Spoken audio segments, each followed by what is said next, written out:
महेंद्र दीवान, एक अच्छा भूत। महेंद्र दीवान की ये कहानी है। उसने बीआई तक का अभ्यास किया हुआ था और वो उत्तर प्रदेश का रहवासी था। स्वभाव में मिलनसार होने के कारण मैं बहुत ही जल्द दोस्त बना लेता हूं। फेसबुक पे मुझे एक दोस्त मिला। उसने मुझे मुंबई घूमने के लिए आमंत्रित किया। मुझे पहले से ही मुंबई जाने की बहुत ही इच्छा थी, इसलिए मैंने मुंबई जाने का पक्का किया। लेकिन मुझे नहीं पता था कि मेरी ये छुट्टियां बहुत ही भयानक तरीके से खत्म होगी। आज भी मैं उस खाकी कपड़े पहने हुए भूत के बारे में सोचता हूं तो मेरे मुंह में से चीख निकल जाती है।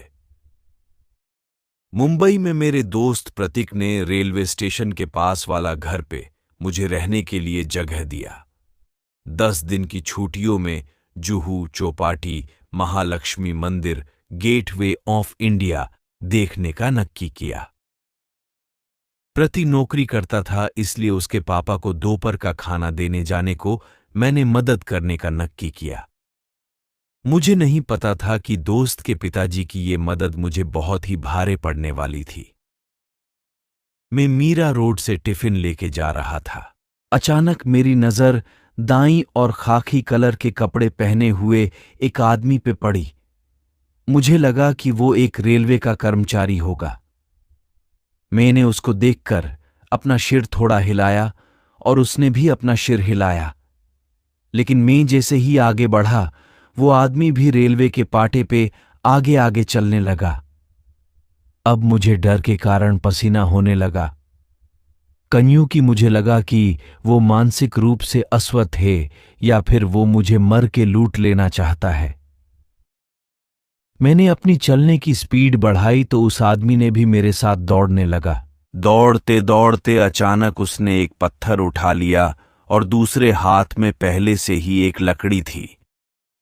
जब वो पत्थर लेने के लिए नीचे झुका, तब उसकी पीठ मेरी ओर हुई तो मैंने देखा कि उसकी पीठ पे मांस के टुकड़े लटक रहे थे और खून की धार बह रही थी। तब मुझे पता चला कि मेरी उसके साथ मुलाकात हो चुकी है। अचानक ट्रेन की सीटी बजी और सीटी बजने के साथ ही उस आदमी ने चीखें निकली मेरे तो रूह तक खड़े हो गए और मैं कुछ भी सोचे बिना टिफिन फेंक के जोर से दौड़ने लगा। मेरी चंपल भी रास्ते में छूट गई और कंकड़ और पत्थर वाले रास्ते पे 300 मीटर तक दौड़ के हाईवे तक पहुंचा। सन्नाटा और उस सनकी से दूर जाके लोगों की भीड़ देखकर मेरे जान में जान आई। लेकिन डर के कारण मैं रोने लगा। मेरी सांसें इतनी तेज चल रही थीं, थकान के कारण मैं उस हाईवे पे बैठ गया। मुझे रोता हुआ देखकर लोग इकट्ठे हो गए। किसी ने मेरी जेब से फोन निकलकर मेरे दोस्त से बात किया। मेरा दोस्त टैक्सी में बिठा के उसके घर ले गया।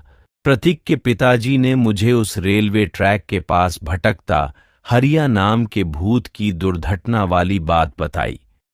उन्होंने बताया कि हरिया एक रेलवे कर्मचारी था। हरिया का काम ट्रेन के पाटे रिपेयर करने का था और जानवरों को रेलवे के पाटे से दूर रखने का था। हरिया खुद का काम पूरा लगन और मेहनत से करता था। एक दिन एक जानवर का पैर रेलवे के पाटे में फंस गया था। हरियो ये देखकर पाटे की ओर भागा और अपना पूरा ताकत लगा के वो जानवर का पैर निकलने की कोशिश करने लगा और उसी वक्त अचानक से ट्रेन आ गई।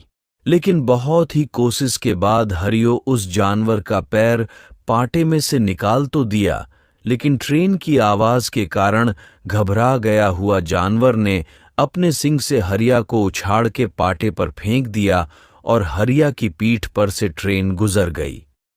शायद यही कारण से हरिया ट्रेन के पाटे से गुजर रहे हर एक व्यक्ति को ट्रैक से दूर भगा रहा है। और बहुत बाद दोपहर में जानवर उस जगह पे जाके जोर जोर से चीख रहे हैं।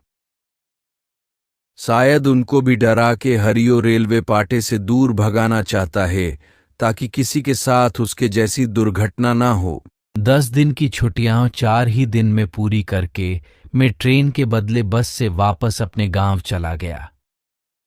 हरिया का भूत शायद अच्छे इरादे से लोगों को डरा रहा होगा, लेकिन उसको देखने का मेरा अनुभव मुझे आज भी डरा देता है।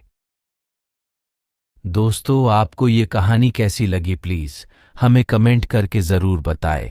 वीडियो को लाइक करें, चैनल को सब्सक्राइब करें।